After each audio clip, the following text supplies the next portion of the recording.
کوونکي څښتن طلا په نامه سلامونه درنو زده کوونکو په دې هیله چې ټول روغ رمټ اوسئ او د صحت جامه مو پرته وي.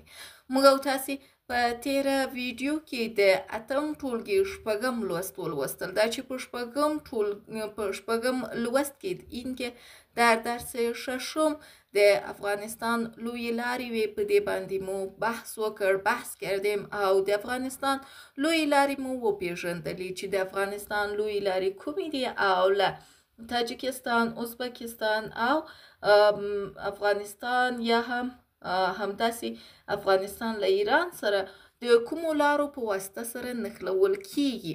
په دې هکله مو پوره بحث وکړ. در این مورد بحث کامل را داشتیم او زده مو کړل و یاد گرفتیم چې څنګه او د کومو ښارګوټو، ښارونو او ولایتونو په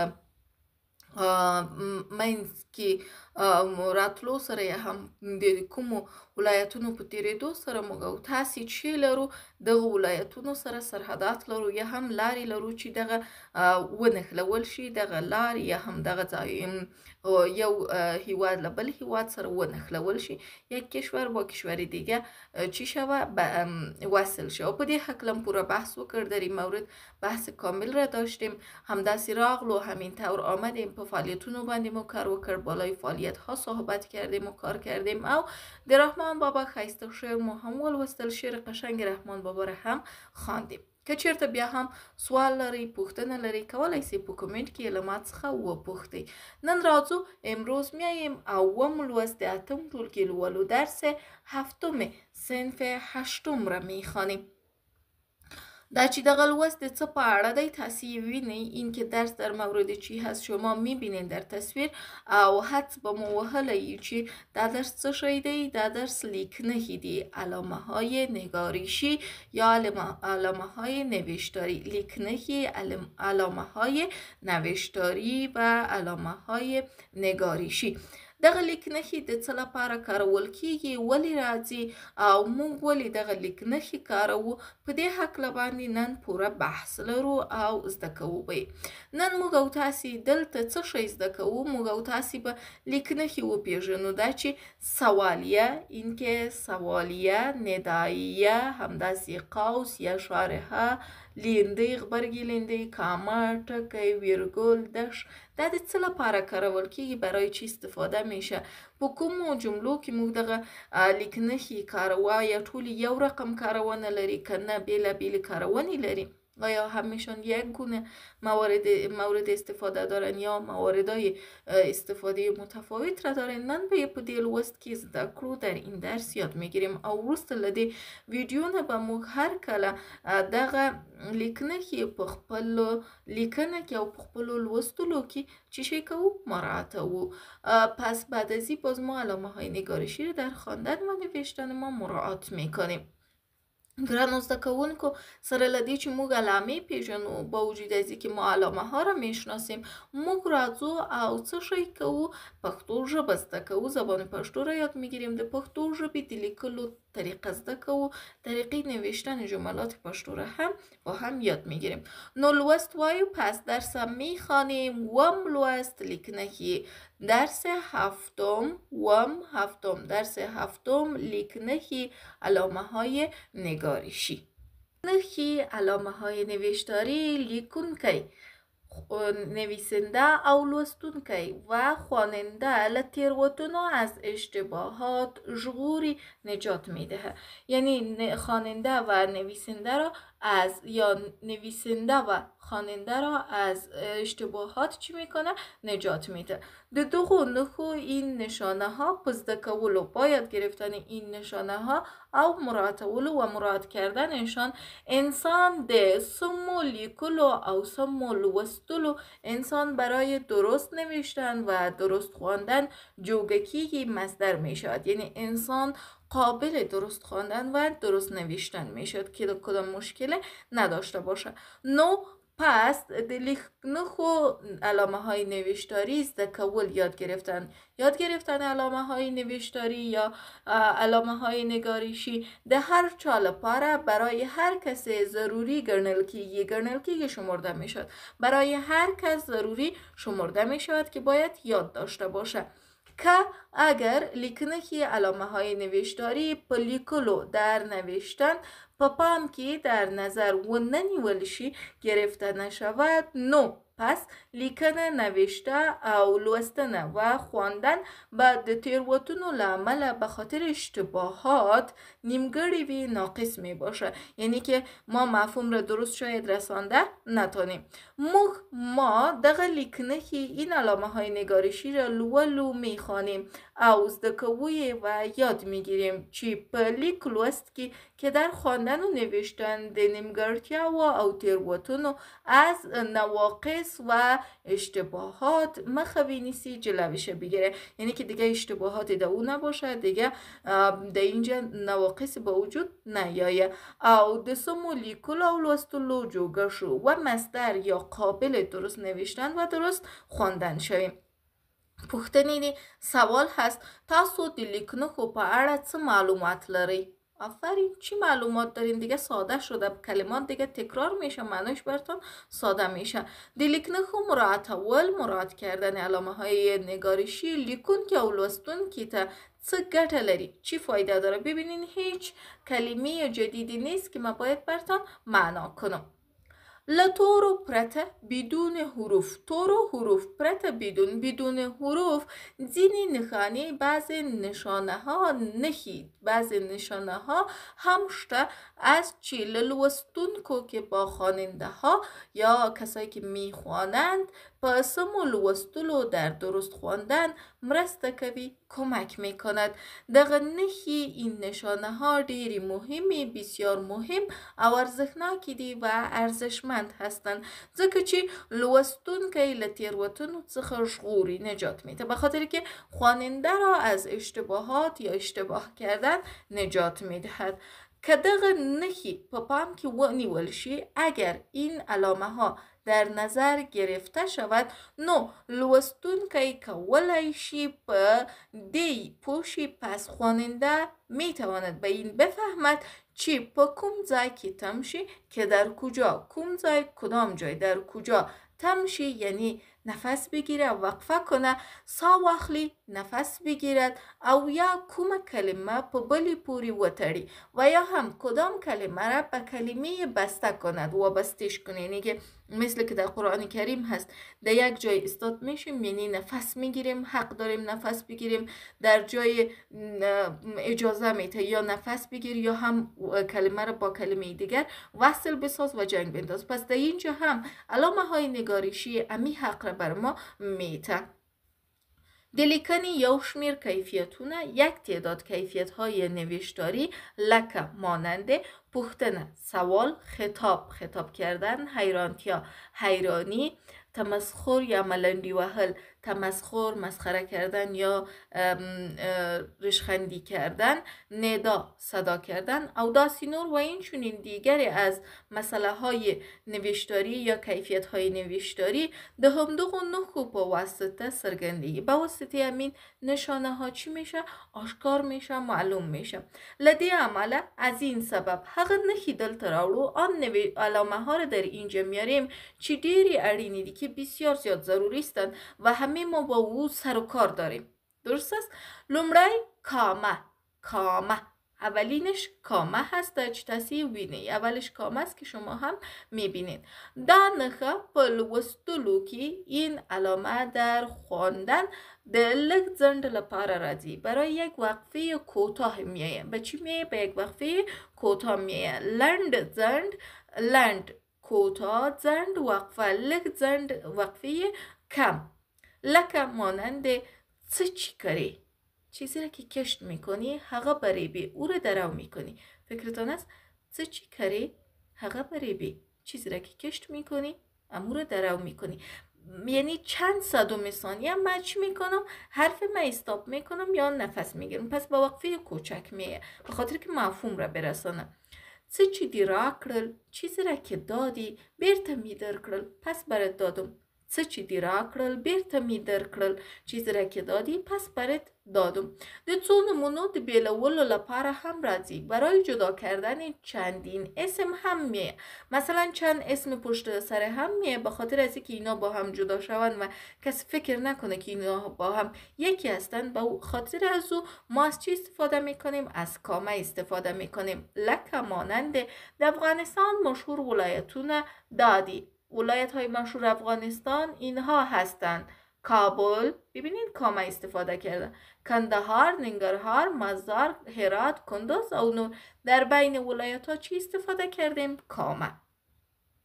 پس دو مورد استفاده داره.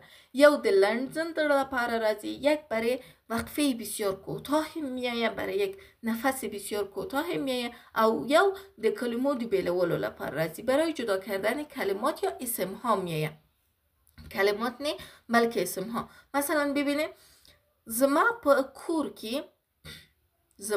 کور کې در خانه ما ډیر زیاد کتابونه، بسیار زیاد کتاب های زیاد لکه مانند سیاسی، اقتصادی، ټولنیز، ادبی شتون لري. اینی ها چی دارن؟ موجودیت دارن یا هستن. طولنیز باز کامه میمانم، اجتماعی وقفه میمانم یا کامه میمانم، اقتصادی کامه، سیاسی کامه، ادبی کامه. درست است؟ باز اینا رو چی میکنیم؟ کامه میمانیم. یکی که با آخر مان اقتصادی، سیاسی او تاریخی و تاریخی را اضافه میکنیم. دویم نشانه دوم ټکی یا نقطه این هم میشناسین. دا نښه د یوې بشپړې جملې په پای کې ایښودل کیږي. بشپړې، کامل، پای، آخر ایښودل کیږي، گذاشته میشه. این علامه در آخر یک جمله کامل مانده میشه. این یک جمله بسیار کامل باشه، در آخرش از این علامه استفاده میکنیم. لکه مانند د ننګرهار ولایت مرکز د جلال آباد ښار دی. ننګرهار یا ولایت یا مرکز ولایت ننګرهار شهر جلال آباد است. یک جمله کامل شد و باید اینجا نقطه بانیم. وری یا حمل د کال لومړنۍ میاشت ده. وری یا حمل که هست اولین ماه، لومړنۍ، اولین، کال سال، میاشت ماه، اولین ماه سال است. یک جمله کامل شد، نقطه میمانیم. درې یا دریم دو سر په سر ټکی یا شارحه، دو تا نقطه سر در سر یا هم شارحه. او رو چی میگیم؟ شارحه میگیم. کله چی و جمله یا کلمه تشریح کوو، کله چی زمانی که یک جمله یا کلمه رو میخوایم تشریح بدیم، توضیح بدیم، بیشتر در موردش بگوییم، نو دا نښه راوړو، پس ای علامه را میاریم. لکه که په دې لاندې لارښوونو عمل وکړئ ته نه ناروغه کیږئ. که په دې لاندې لارښوونو اگر بر این راهنمایی های ذیل عمل کنید، عمل وکړئ، عمل کنید، وقفه کوچک از چی استفاده میکنم؟ آفرین، کامه. نو یا نه ناروغه کیگی، مریض نمیشین. جمله ما کامل شد، آخرش چی میمانیم؟ نقطه. با کدام راهنمایی ها آخرش نقطه نمیمانیم؟ به خاطر که میخوایم تشریح کنیم، پس چی استفاده میکنیم؟ شارحه. آخر که شارحه دو دیده لپاره غواړو دا تشریح کنیم، میخوایم میره تشریح کنیم و واضح بسازیم. لکه مثلا کومی لارښوونې دي، کدام راهنمایی ها هستند؟ د شپې لخوا وقتی ودی کېدل، از طرف شب زود خوابیدن، وقتی یعنی وقتر خوابیدن، لږه ډوډۍ خوړل، کم غذا خوردن، به اندازه غذا خوردن، سهار لوقت پاڅیدل، صبح وقت بیدار شدن، پاڅیدل یعنی بیدار شدن. او یا چی؟ و یا این که یک مثال دیگه برای شارحه میده. رسول اکرم فرمایلی دی، رسول الله فرموده هست. چی فرموده؟ ایره شارحه میگذاریم. هر که برجن بدخوی او بخیل دوزخی دی. هر آدم کبری، بدخوی و بخیل چی هست؟ دوزخی هست. در اونجا کامم استفاده شد و نقطم استفاده شد. درست است؟ آفرین. چهارم پوښتنیزه یا سوالیه نښه، علامه سوالیه یا هم علامه پرسشی. دانخه د پوښتنیزو جملو په پای کې راځي. این علامه در آخر جملات سوالیه میایه. لکه مثلا سوال میکنی یه علامه را استفاده میکنی، هر رقم سوالی که باشه. سید جمال الدین افغان چرت وفات شد؟ و در کجا وفات شده؟ کی؟ سید جمال الدین افغان. پس چی استفاده میکنیم؟ آفرین. چی؟ سوالیه. ستا کور چرته دی؟ خانیت کجاست؟ سوالیه. ده حیرانتیا یا ندا نخه. پنجمش چی است؟ علامه ندایه و یا هم حیرانتیا یا حیرانی. دانخه پلاندی وقتونو کی کاریگی. این نشانه در وقتهای زیل استفاده میشه. این نشانه که است یک کمک کاربرد زیاد داره، موارد استفادهش زیاد است. ببینیم که چقدر هست. لومړی اول د خطاب لپاره برای خطاب کردن صدا کردن. مثلا ښاغلو ورونو، ښاغلو آقایان، ورونو برادران، زده کړه وکړئ، تحصیل کنید، وقت خوشی مه تیروئ، وقت ناحق تیر نکنید. د غږ کولو لپاره برای صدا کردن زلمه، خدایا یا خدایا، یا د امر پر وقت یا در زمان امر کردن. بالا یک کس چی میکنین؟ امر میکنین. چوب شو، چوب شو، دلته کینه، د اینجا بشی، هلته لاړ شه، د اونجا برو، یا درس ووایه، درس بخوان، یا مثلا ویدیو ګوره، ویدیو ببین. دلته موږ د ندایې له نښې څخه کار اخلو. څلورم، چهارم، د هیلې څرګندونې پر وخت، در وقت آشکار کردن آرزویتان، در وقت آشکار کردن آرزویتان که چی میخواستین، چی میخواین، آرزویتان، امیدتان، ارمانتان چی بوده. کاش که زه هم در سر وای، کاش که من هم همراهت می بودم. یعنی که آرمان میکنه، آرزو میکنه، امید میکنه، کاش که من هم همراهت می بودم.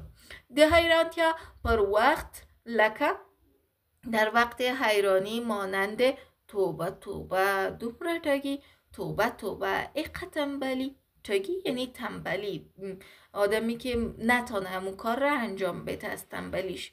دستایانی او آفرین پر وقت در وقت آفرین و ستایش. آفرین ستا په میړانه، آفرین به شجاعت تو. د افسوس او ارمان په وقت، در وقت افسوس و ارمان، در وقت افسوس کردن، دریغه دریغه. یا مثلا کاش که چې ما هم زده کړه کړې وای، کاش که ما هم تحصیل میکردم، کاش که ما هم ویدیوها را پیدا میکردم.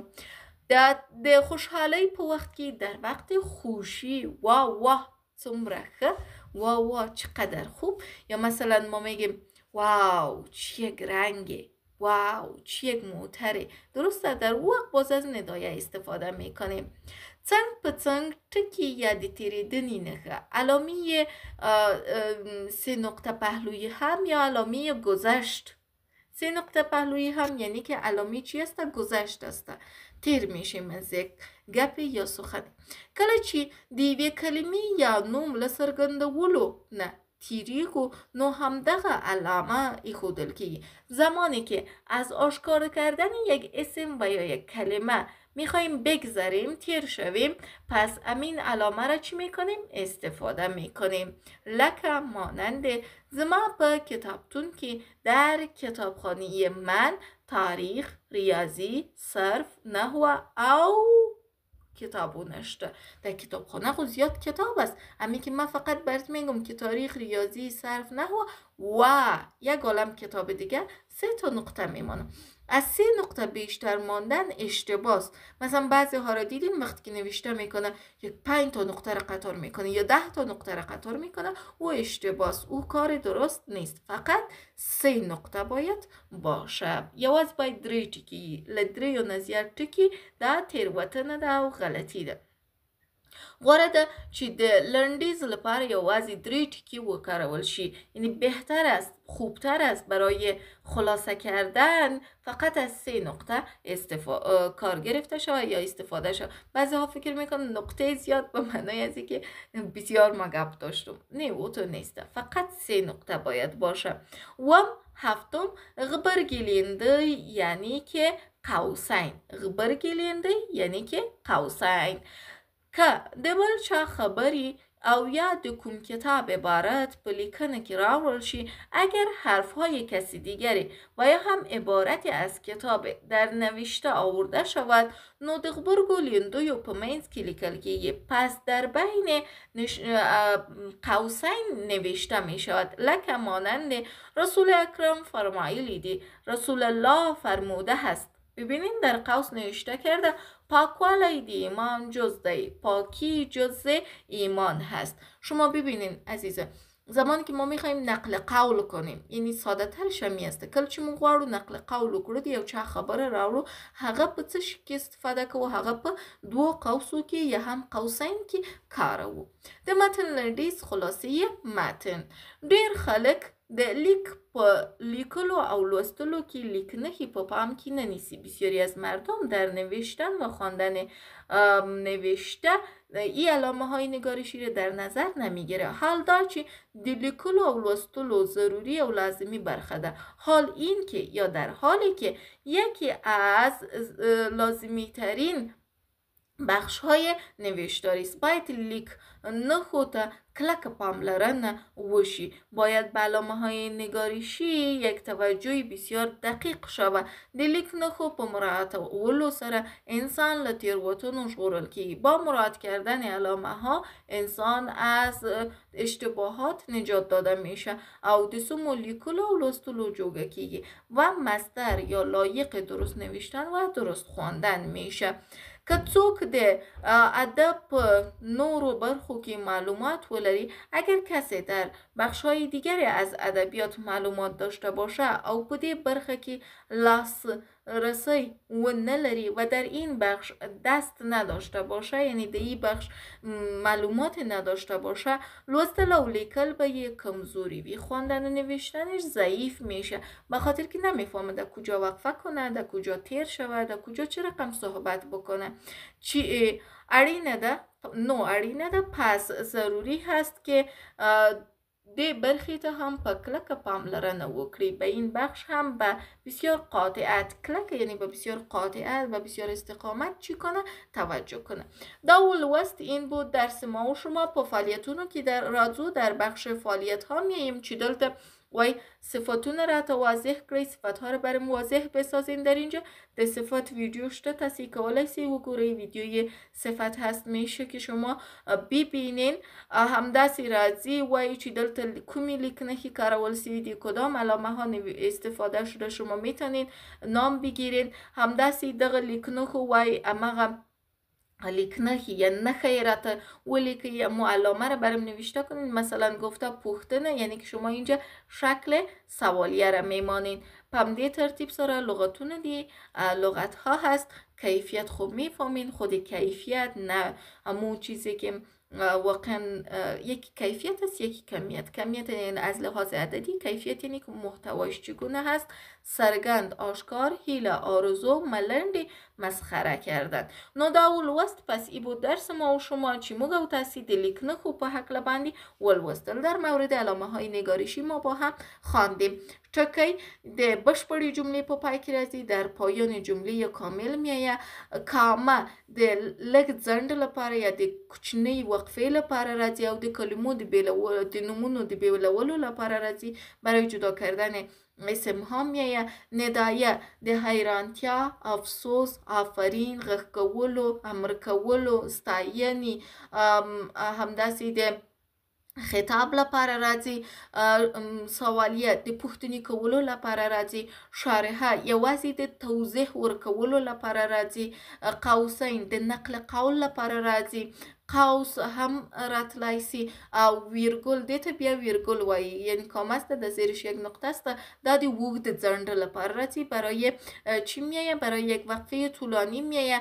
دش هم د اعدادو لپاره راځي. مثلا دلته وګورئ دشونه استفاده کړي دش استفاده کرده یک باز دش باز اینه جمله ما را ادامه میتیم. نو دا ولوست که چرته بیا هم پوښتنه لري اگر باز هم سوال دارید پیشنهادی دارین کولای سي په کمیټ کې له ما سره شریک کړئ. زه تاسو ته حتما او هرومرو ځواب درکوم. د تاسو د بریا په هیله ښه وخت.